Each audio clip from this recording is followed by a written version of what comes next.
Olá pessoal, sejam todos bem-vindos a mais um episódio do nosso podcast Conversas de Mercado. Trata-se de um podcast de 3 amigos economistas que adoram falar sobre economia, finanças e dinheiro. O nosso tema de hoje é como a economia afeta o nosso dia a dia sem a gente perceber, né? Então, antes eu vou me apresentar, eu sou a Priscila, ele é Renato Cubo e o Oscar, o professor Oscar. Então, hoje a gente vai falar sobre os itens que todo mundo conhece, pelo menos porque já sentiu na pele, mas nem percebe que trata-se da economia. São temas que deveriam ser abordados na educação financeira. Por quê? Qual é a importância da educação financeira para o indivíduo que não é economista? Uma pessoa, qualquer pessoa, né? Qualquer cidadão. Primeiro, controla o orçamento, né? Você precisa saber quanto você ganha, quanto você gasta. Para quê? Para ter um planejamento financeiro.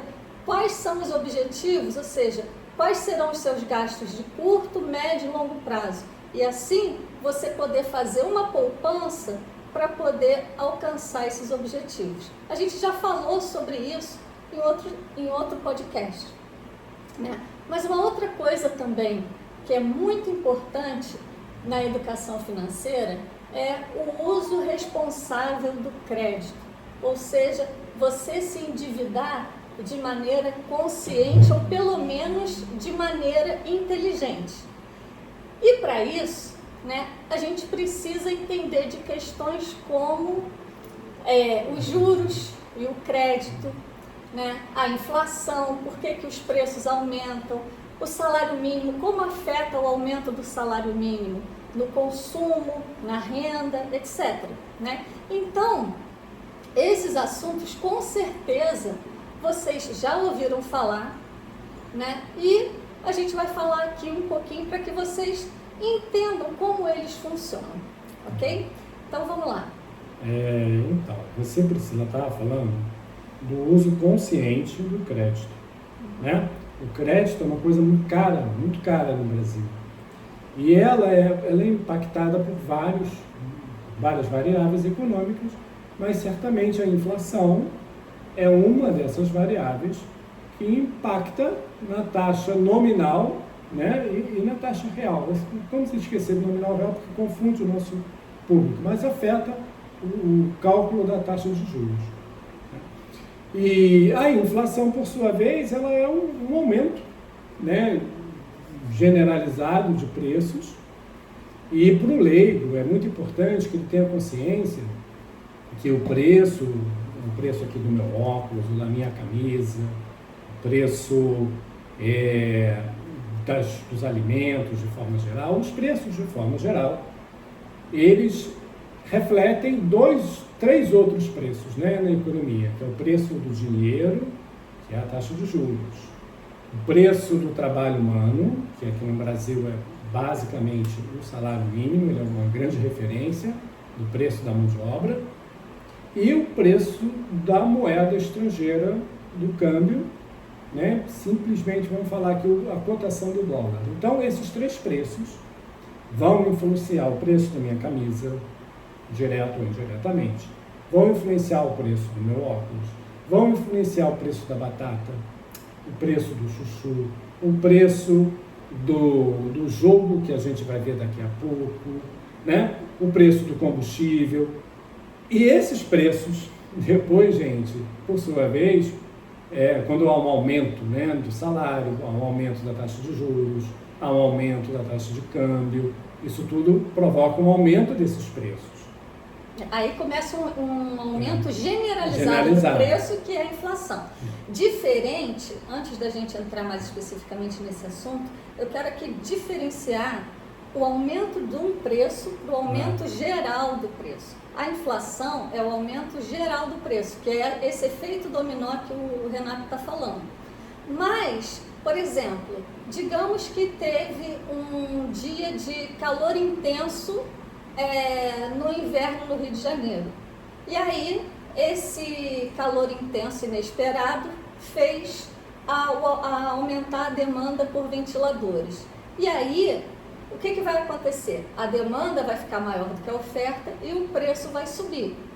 Mas aí foi um aumento pontual em ventiladores. Isso é inflação? Não, isso não é inflação. A inflação é o que o Renato falou, quando vai tendo um aumento generalizado dos preços, de uma forma geral, dos bens em geral. Assim como, só para finalizar, né, Oscar, nesse inverno, entre aspas, não muito normal, não muito padrão, outros preços caíram, né? Porque formou um estoque acima do esperado em muitas lojas, somente de roupas de inverno, e aí, claro, muitos lojistas resolveram baixar o preço para se desfazer daquela coleção, né? E ter capital para recomeçar o processo ali. É muito comum se usar o termo inflação do vestuário, inflação de alimentos, inflação da indústria de base, mas tudo isso são partes de um todo, da inflação a qual a gente está se referindo, a inflação que é o aumento generalizado de preços. Mas aumento generalizado, como a gente estava falando aqui, não quer dizer que tudo subiu. Então, quando a gente vê com produtos que alguém anuncia que a inflação foi de 1% no mês, é porque eventualmente um produto subiu 2% e o outro pode até ter ficado parado, até ter caído. E a queda de preço, para quem já deve ter ouvido falar desse termo, quando há uma queda de preço, em vez de usar o termo inflação, a gente usa o termo deflação. Muitas vezes a gente acha, seria bom ter deflação, mas deflação normalmente é um termômetro, é um sintoma de um problema muito maior, de uma recessão econômica, onde as pessoas não querem comprar por preço nenhum e aí os produtos se estocam e os problemas são às vezes muito mais sérios. Então, ao mesmo tempo que a gente fica feliz quando ouve falar de um desconto, se a gente estiver falando de uma forma generalizada, você desestimula todo o sistema produtivo quando há uma situação de deflação. Então, óbvio que existem momentos históricos pontuais que podem justificar uma deflação, uma super safra ou algo assim do gênero. Tá? Algumas crises foram antecipadas por deflação, assim como muitas crises foram criadas por um contínuo aumento da inflação. Talvez mais do que a inflação, seja bom sempre a gente estudar a variação da inflação. Então é lógico que o Brasil já teve que suportar um período longo de inflação de 2 dígitos, a gente nem mais imagina o que é isso. Em outras palavras, 2 dígitos, quando a gente usa esse termo, quer se referir a uma inflação acima de 10%. Tá? Então nós tínhamos mais de 10% ao mês, e não faz muito tempo. E agora nós estamos com uma inflação abaixo de 10% ao ano. Tá? E ainda assim é considerada, se compararmos com outros países, uma inflação alta, mesmo os 5%, 6%, porque aqui temos um aspecto comparativo. Talvez num outro dia a gente vai debater muito a questão do câmbio, que vale a pena a gente conversar as comparações. Mas primeiro hoje a gente vai tentar entender, afinal de contas, como é que a gente chega nessa inflação? Por que a inflação é 1%? Será que os produtos que a gente está consumindo variaram 1%? Eu vou dizer o seguinte, quando a gente vê que uma inflação foi anunciada que naquele mês foi 0,5%, tá? Não quer dizer que ninguém... então quer dizer que ele tomou como base alguém? Não, ele tomou como base uma média. É esse que é a situação. Então, a sua inflação pessoal, a inflação dos produtos que você consome em termos pessoais, vai normalmente, e é de se esperar isso, vai ser diferente da inflação que é anunciada pelo governo. A inflação anunciada pelo governo é tomada como base o governo, qualquer agência, como o próprio DIEESE. Vamos pensar em inflação de produtos consumidos. Cesta de consumo. Da onde que vem essa cesta? Tá? Alguém já te perguntou? Não, mas alguém já te perguntou provavelmente a vários vizinhos ou alguns conhecidos Normalmente o IBGE faz um levantamento durante algum tempo, que varia, se eu não me engano, 3 anos, do consumo dos últimos 3 anos, e faz atualizações periódicas dessa cesta de consumo, que é uma espécie de cesta de consumo média. Então, mesmo que você conseguisse construir uma cesta de consumo média, nós já temos de uma parcela significativa da população, vamos admitir que aquela amostra é uma amostra legítima, confiável da população, de algum segmento pontual da inflação. Mesmo que você conseguisse, ele já tem uma defasagem. Por quê? Porque foi tomado com base no consumo dos últimos anos. Exatamente. Não é perfeito, mas é o que nós temos, né? Hoje em dia é o que nós temos. O que é calor? Vamos fazer uma brincadeira. O que é calor? Calor é a temperatura acima de 35 graus, é de 40 pra graus, acima de ao 21. sol, para ela acima de 21. Então o conceito, como vai se medir, muita gente gosta de utilizar temperatura Celsius, outros Fahrenheit, outros consideram que o calor em si tem que ser medido com base em instrumentos padrão. No caso da temperatura é muito mais fácil, mas no caso da inflação não, porque você tem um movimento temporal de comportamento do consumo das pessoas, e isso impacta no próprio confiabilidade desse índice. E isso impacta tanto nas nossas vidas que é um assunto central do governo, né? E como é que ele tenta lidar com a inflação? Por meio da taxa de juros, né? Quando a gente está com uma inflação alta, ele vai e aumenta a taxa de juros para tentar diminuir o consumo e, consequentemente, reduzir a inflação. Por quê? Porque quando aumenta a taxa de juros, os investimentos ficam mais atrativos, né? Então você fala assim, não, eu não estou precisando comprar nada agora, vou deixar o meu dinheiro no banco para render um pouquinho. Aí você não consome o que você consumiria e com isso o governo consegue deter a inflação. Né? Por outro lado, quando tem a deflação, como o Oscar falou, ele tenta reduzir a taxa de juros para incentivar o consumo. Né? Então o governo vai tentando equilibrar a inflação por meio de uma política monetária com a taxa de juros. Ele tem outros instrumentos também, né? Mas no contexto atual a taxa de juros acaba sendo um instrumento muito usado, né? Agora, a gente tem que pensar assim, nosso podcast é muito voltado na ideia da educação financeira. Então, o que esses assuntos têm a ver comigo, né? Com o meu planejamento financeiro? A inflação, ela corrói o meu poder de compra. Então, eu preciso saber, né, que a minha capacidade de comprar as coisas, a capacidade que o dinheiro que eu tenho, o meu patrimônio tem de comprar, ele vai diminuir à medida em que a inflação aumenta.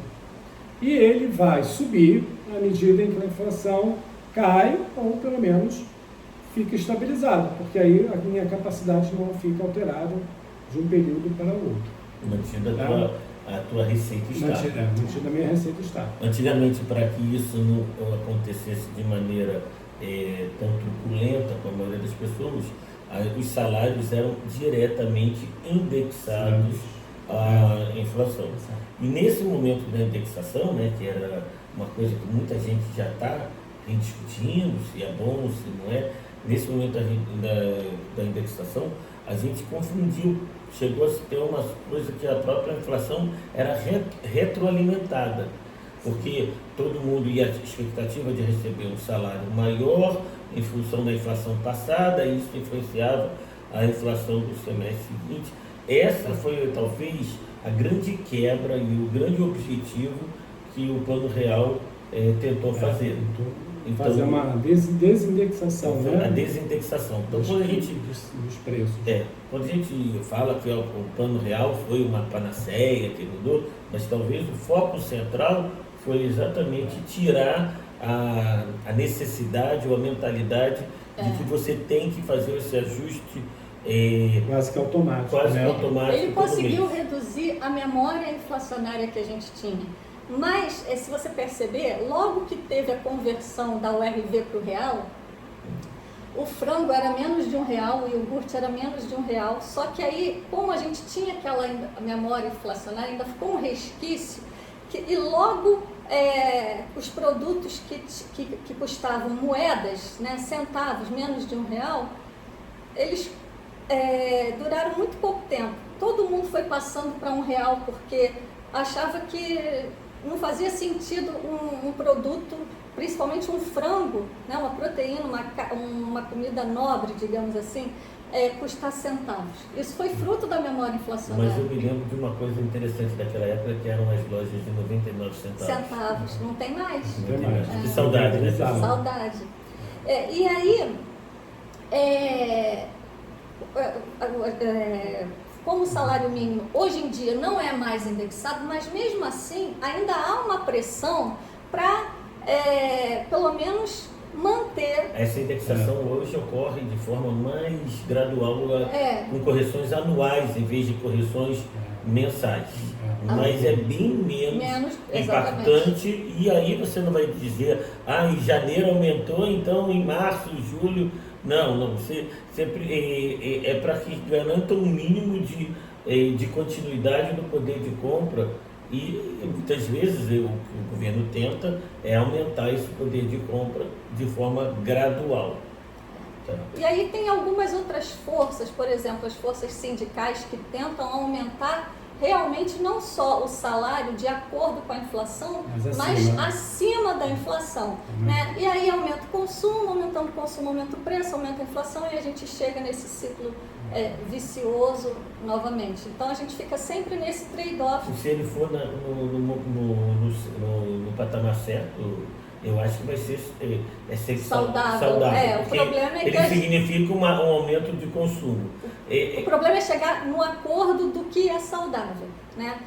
A gente, por exemplo, a gente vinha numa redução da taxa de juros, e aí a penúltima reunião do Copom manteve a taxa de juros, parou de diminuir e agora subiu novamente. Né? Por quê? Porque as coisas não andaram como o governo queria, viu que precisava ainda conter a inflação, então resolveu aumentar a taxa de juros novamente. Aqui eu falaria até uma maldade. Eu acho que o governo não se comportou como os agentes econômicos esperavam que ele se comportasse. Mas é assim que funciona. Então ou ele responde o que os agentes econômicos estão demandando, ou os agentes econômicos podem agir de uma maneira distinta do que o governo gostaria que eles agissem, e aí vai ter impactos na economia. A economia só funciona se tiver credibilidade. Sim. Se a gente acreditar que aquilo que está se planejando fazer vai realmente dar certo, as coisas funcionam. Quando a gente passa a não acreditar... Foge, não quer ter a moeda do país, não quer consumir, muda o comportamento de investimento, pensa em curto prazo e não longo prazo. Não estão dolarizando a sua... Está voltando. Né? Porque se você tem a conta num banco de investimento, eles te perguntam se você quer abrir a sua conta global e investir em dólar. Quantas empresas querem fazer planejamentos de 5 e 10 anos? Agora querem fazer planejamento de mais curto prazo. É mais complicado. Então, quando você tem uma possibilidade desse nível de incerteza, você tira todo esse movimento e acaba impactando diretamente, ou talvez até indiretamente, mas já impacta nos índices de inflação. Quer acrescentar algo? Eu quero acrescentar uma coisa que me parece assim, muito importante, que é a produtividade do trabalho. Né? Então, os salários podem subir, mas a capacidade da pessoa que recebe aquele salário, a contribuição dele para a produção tem que crescer na mesma velocidade.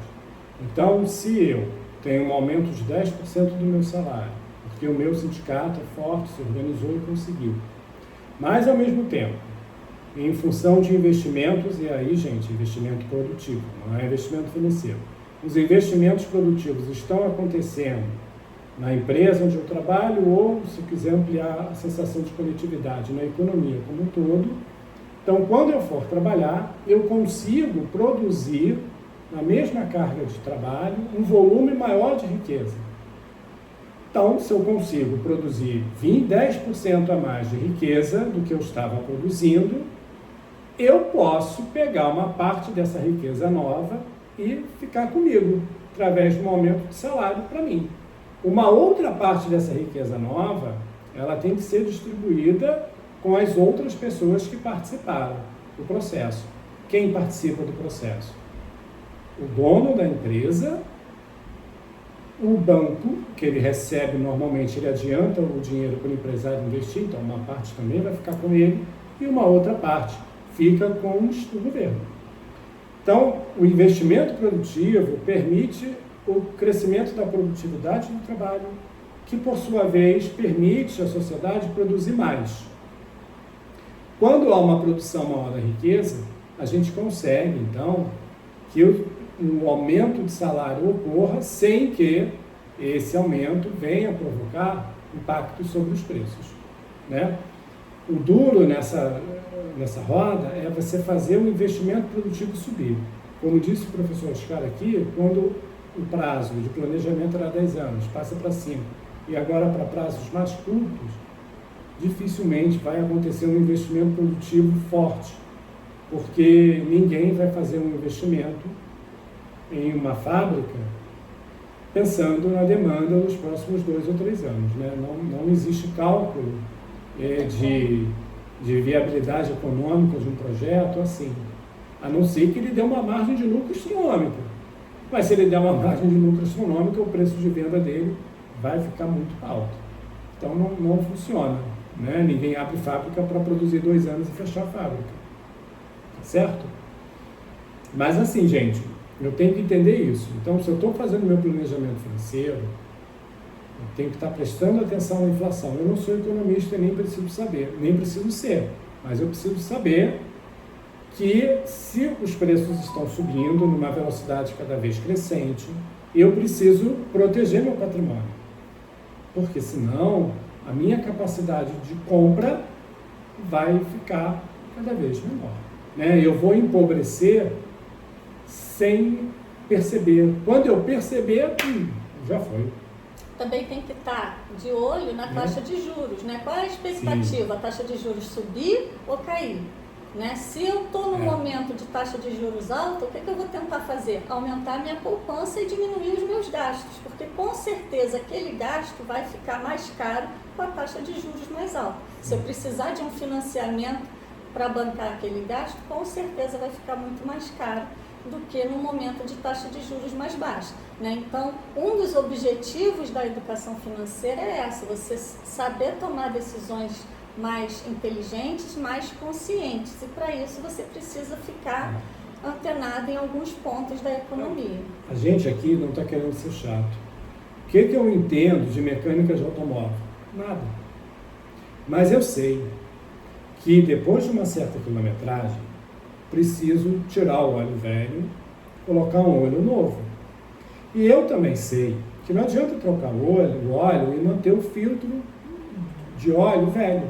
Tem que trocar o óleo e trocar o filtro com regularidade. Tem que trocar o filtro de ar do motor com regularidade e tem que trocar o filtro de combustível. Você não precisa ser mecânico, mas se você sabe disso, a vida útil do seu automóvel vai mudar, né? A vida útil do motor do seu carro, ela vai ser maior e ele vai te dar menos custos. Então é disso que a gente está falando aqui, né? Existe uma forte relação entre esses dois, entre a taxa de juros e o preço dos salários, e entre esses dois e os preços de forma geral. E tudo isso, gente, impacta na minha capacidade de compra do meu salário e do meu estoque de riqueza, né? Ou do meu patrimônio, né? Certo? Eu acho que é isso, né? Alguém quer falar mais alguma coisa? Eu sou satisfeito. Bom, gente... A gente vai debater muito ainda câmbio e outras coisas. Em outros podcasts. Mas né? hoje era só para mostrar que o conhecimento da inflação, por mais que a gente conheça, não é tão confiável. Exatamente. Sim.